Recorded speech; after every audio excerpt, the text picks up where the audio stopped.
साहेबांनी नाव सुचवलं त्या नावाला मी अनुमोदन करतोय आणि रमेश साहेबांना मला सांगायचं आहे की संचालक मंडळाची बैठक आहे, यामधलं कुणीही रेकॉर्डिंग करून बाहेर याचा आउटपुट जाता कामा नये. त्या ठिकाणी अशा प्रकारचं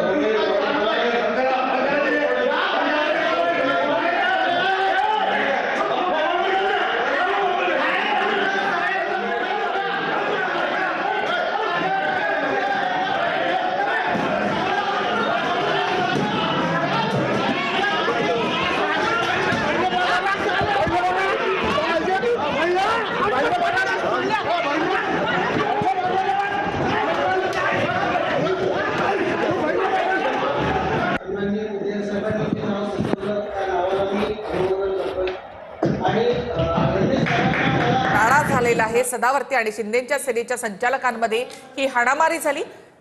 नागपाडा पोलिसात तक्रार दाखल करण्याची प्रक्रिया आता सध्या सुरू आहे. तर बैठकीमध्ये हा वाद आधी सुरू झाला आणि हा वाद हाणामारीपर्यंत पोहोचला. संचालक मंडळाच्या या बैठकीमध्ये चित्रीकरण करू नका यावरून या वादाला सुरुवात झाली होती आणि त्यानंतर संचालकांनी एकमेकांवर या ठिकाणी हाताला जे लागेल ते एकमेकांवर फेकून मारलेलं आहे. एसटी कामगार सेनेचे संदीप शिंदे आपल्यासोबत फोन लाईनवर जोडले गेलेत. संदीपजी, स्वागत तुमचं. काय नेमकं झालं या बैठकीमध्ये? एक तर या ज्या सभागृहामध्ये हा हल्ला झालाय, 75 वर्षाची परंपरा या सभागृहाला आहे. वाहतूक भवन हे एसटी कर्मचाऱ्यांचं श्रद्धास्थान आहे. त्या हॉलमध्ये प्री प्लॅन करून अगदी सदावर्तींच्या गँगने हल्ला केलेला आहे. इथून बाहेरून लोक आणली गेली, महिला आणल्या गेल्या. त्या संचालक मंडळाच्या बैठकीत खरं तर संचालकांनीच जाणं अपेक्षित होतं, पण त्या व्हिडिओमध्ये स्पष्टपणे दिसतंय की बाहेरची लोक त्यामध्ये हल्ला करताना दिसत आहेत. आणि या संचालक मंडळाने जे काही आज अडसूळ साहेबांच्या संचालक मंडळाने सदावर्तींचा जो भ्रष्टाचार झालाय त्याच्यावरती विचारणा करत असताना हे घडले. आणि आपला भ्रष्टाचार उघड होऊ नये, कारण त्याच्यामध्ये जवळजवळ 30 कोटी रुपयाचा भ्रष्टाचार केवळ डेटा सेंटरमध्ये झालाय. गेल्या महिनाभरामध्ये 7 कोटी रुपयाचं पेमेंट घेतलं गेलंय. परत 3.5 कोटी रुपयाचे कम्प्युटरची काचही बँकेत आली नाही, मात्र त्याला 3.5 कोटी रुपयाचं पेमेंट दिलं गेलं आणि याचा दाब विचारायचा प्रयत्न केलाय. आणि सदावर्तींचं पितळ उघडं पडू नये म्हणून हा भ्याड हल्ला घडवून आणलेला आहे. या हल्ल्याचा मी तमाम महाराष्ट्रातल्या एसटी कर्मचाऱ्यांच्या वतीनं निषेध व्यक्त करतो. संदीपजी, यामध्ये व्हिडिओ रेकॉर्डिंग करू नका असंही सांगण्यात येत होतं. तिथून हा वाद सुरू झाला की आणखी काही मुद्दा होता? त्याने व्हिडिओ रेकॉर्डिंग करू नका इन द सेन्स असं आहे की ते आमच्या व्हिडिओमध्ये तुम्ही भ्रष्टाचार आमचा सांगाल. त्यांच्याकडे जे कागद आहे ते सदावर्तींचे मेव्हणे सौरभ पाटील जे तत्कालीन बँकेचे व्यवस्थापकीय संचालक होते, एमडी होते. आता त्यांनी त्यांचं अंदाजपत्र काढलं होतं की 12 कोटीपेक्षा जास्त द्यायला नको ही डेटा सेंटरची किंमत, मॅक्झिमम किंमत. पण तरी सुद्धा 34 कोटी रुपये त्याला पेमेंट करण्यात आलं आणि मेंटेनन्स वगैरे धरता 51 कोटी रुपये त्याला गेले. म्हणजे 30 कोटी रुपयाचा सरळ भ्रष्टाचार यामध्ये झालेला आहे.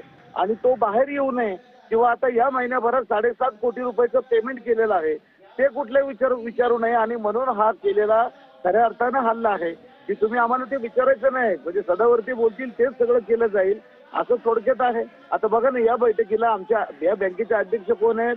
IAS अधिकारी डॉक्टर माधवजी कुसेकर साहेब. त्या माधव कुसेकर साहेबांना काही विचारतच नाही. हे त्या बँकेचे उपाध्यक्ष राज्य सरकारचे सुपर क्लास 1 अधिकारी असणारे FMCO म्हणजे गिरीश देशमुख नावाचे आमचे फार उच्च दर्जाचे अधिकारी आहेत, ते उपाध्यक्ष आहेत. त्यांनी पत्र दिलं मीटिंग घेऊ नका, तरी त्यांच्या पत्राला कचराची टोपली दाखवतात. परंतु सदावर्ती म्हणाल तेच होतं आणि हे त्याचा परिणाम आता असा झाला की फ्रीस्टाईल हाणामारी झाली.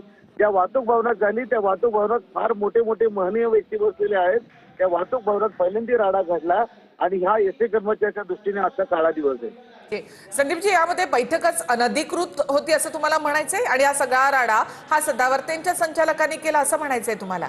हो, बैठक अधिकृतच होती. बैठक आधी अनधिकृत होती असं मला म्हणायचं नाही, परंतु त्या बैठकीमध्ये अनधिकृतरित्या बाहेरची लोक का आणली गेली हा खरा प्रश्न आहे.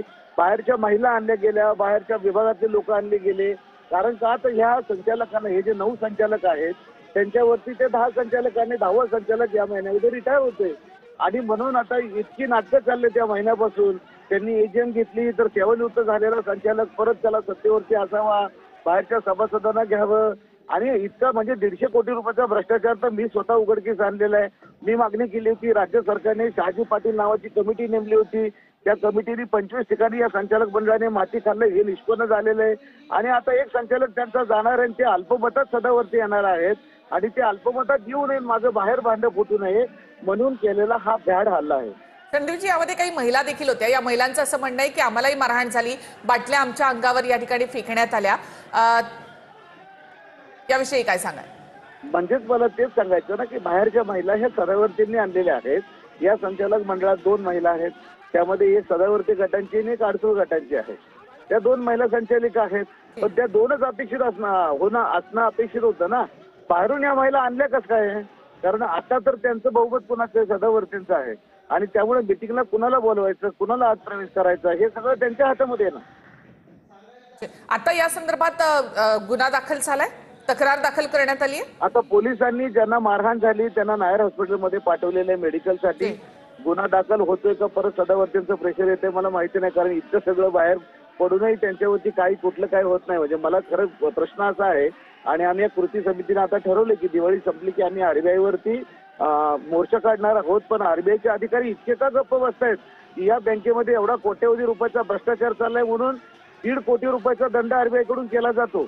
आरबीआयचे अ वर्गातून ड वर्गात बँक दिली जाते आणि सोलापूरच्या बँकेत एक गुन्हा झाला की लगेच त्यांच्यावरती प्रशासक येतो, मग दुसऱ्या बँकेमध्ये प्रशासक येतात. नेमकं एसटी बँकेतच कुणाचं प्रेशर आरबीआय वरती आहे की आरबीआयचे अधिकारी कारवाई करत नाहीत आणि म्हणून आरबीआय वरती आम्ही सगळ्या संघटना एकत्रितरित्या ही दिवाळी संपल्यानंतर एक धडक मोर्चा त्या ठिकाणी काढणार आहोत. धन्यवाद संदीपजी, तुम्ही आमच्याशी बोलात त्याबद्दल. एसटी कामगार संघटनेचे संदीप शिंदे आपल्याशी बोलत होते. आणि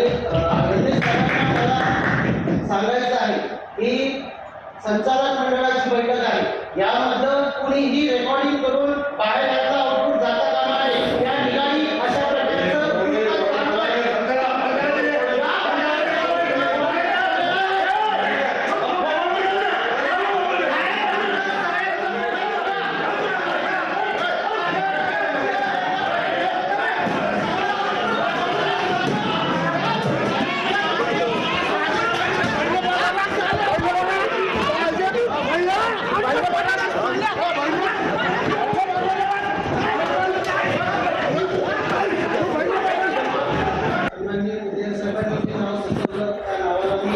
तिथल्या महिलांनी काय आरोप केले ते आपण पाहूया.